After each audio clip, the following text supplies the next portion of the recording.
Alright guys, I wanted to do a quick tutorial on how the Canon simulator works. So you're going to click on the link that I provide in Schoology, and it should take you to something like this. You're going to hit Ready Start Challenge Now, but if you don't see this box here, and you might be somewhere here, you can hit the challenge box here and it'll take you to the website. So you're going to hit Ready Start Challenge Now. This first challenge, number 1, is telling you to get a good exposure, and it gives you a picture. So all it asks is for a good exposure, nothing else. So you'll hit Ready, Go.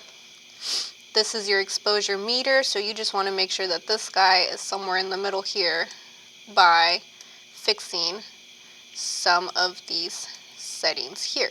So obviously this is overexposed, so you just kind of want to have it somewhere in the middle. Time spent will tell you here. If you forgot what the picture looked like, you can hit Target Picture to bring it back up. And once you have what you think are the correct settings, you'll hit this camera icon here. If you got it right, you'll see that check mark, and you move on to step 2. You'll finish this one. Once you're done, I'm going to hit pause really quick so I can show you what a finished one looks like. Or actually, no, let me mess one up really quick. Blur the foreground and the background. So I'll get this wrong on purpose. Let's say it's underexposed, or let's do overexposed. It'll give you an X, and then you have to try that one again. Oh no, I lied. It actually moves you over to number 3. So let me hit pause really quick and finish this, and I'll show you what it looks like once you're done.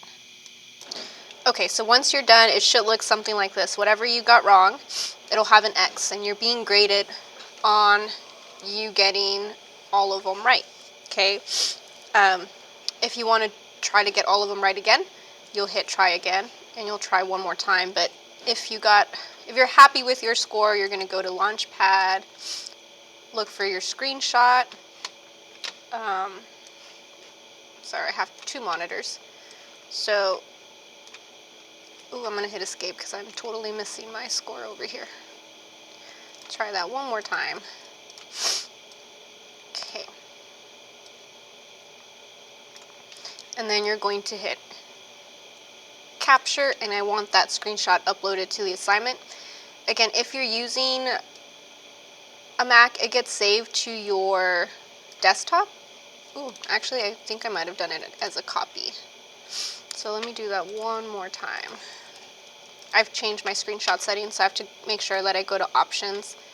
Okay, mine's going to documents. Yours by default gets set to desktop. And you'll see a sample of it here. If I show my desktop, it pops up right here. Okay. Now, a couple things I want you to notate with this one if I want to, say, try this again. That looks good. Take note of what settings you have for certain requirements here when we actually start using photography. If you keep getting bad scores, go to the play option here, and then you can start playing around with these settings here. When you're in play and you capture the photo, it actually shows you what your photo looks like. The testing mode doesn't show you the photo, it just tells you if it's right or wrong. And you have some notes here about why you got this image. So it'll tell you if your exposure is good. So when you're shooting indoors, kind of take into account what ISO or what settings you have. A white depth of field, so a lot of things are in focus. And then the motion, what do we call this? We have a blurring effect here. So if you wanted to, it says when shooting in slow, yeah, so the movement's showing. If you wanted to capture it, like freeze the motion, it's telling you here how you can put your camera in a tripod and then increase or make your shutter speed faster. Okay, So I'm going to close this. This is again in the play or practice mode, and then every picture you take up to 3, you can come back and look at, and if you want to delete it and try again, you totally can. So for example, in the challenge, it's telling you to freeze the propeller here, so you might want to come here and prepare to see what shutter speed is going to freeze it if you forgot about the exposure triangle. Okay, but let me know if you guys need any help. Don't forget to upload the screenshot of your final score for the challenge mode.